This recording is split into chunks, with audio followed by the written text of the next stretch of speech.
Enkyaleero bannakibiina ki People's Front for Freedom bakedde ku poliisi y'ekira oluvannyuma lw'okubagulizibwako nti akolanga pulezidenti w'ekibiina kino w'ekiseera Erias Lukwago gye yaleeteddwa nga kyaddiridde omuduumizi w'amagye General Muhoozi Kainerugaba okufulumya olubaka ngono bw'agenda okumuteeka ku poliisi. Lukwago abadde amaze ennaku ng'abantu be okuli ne bannamateeka kw'ossa ab'enganda ze tebamanyi gy'aggaliddwa oluvannyuma lw'okuwambibwa ku bbalaza ya Ssabbiiti eno.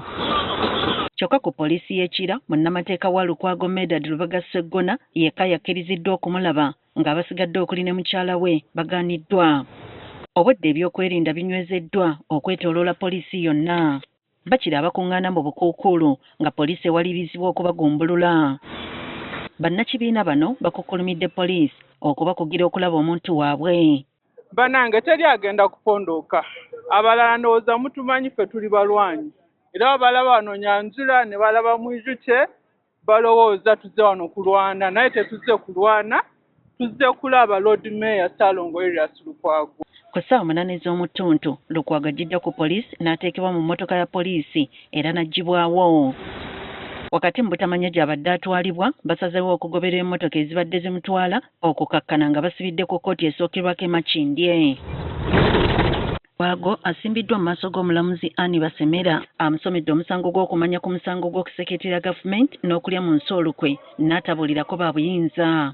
Okusinziira ku ludda oluwaabi bino byaliwo wakati wa 2021 ne 2026 nga gino givunaanibwa retired Colonel Dr. Kizza Besigye, munne Obedi Lutale kw'ossa ne munnamagye Captain Dennis Ola.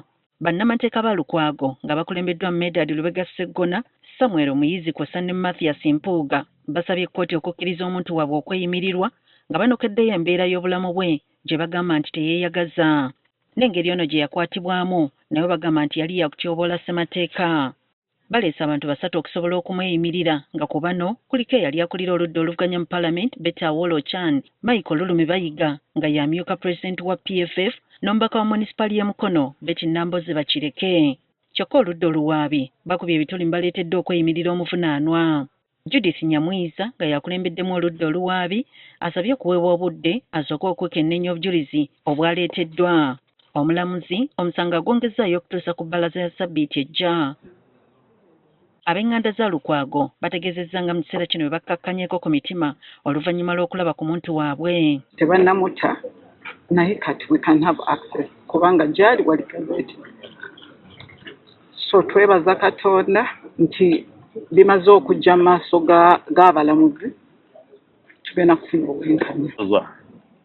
Mu nsi erina amateeka osobola okuvunaana looya nti agaanye okukubuulira oba nti takubuulidde kuba ayinza n'okuba tamanyi by'olowooza nti client we bye yakola era by'oteebereza nti client we yabimubuulira. Tuswadde nnyo naye bwe bityo. Lukwago asindikiddwa ku mmeera eruzira era omulamuzi alagidde ab'ekitongole ky'amakomera okumuwa obujjanjabi obwetaagisa okusinziira ku mbeera gy'alimu.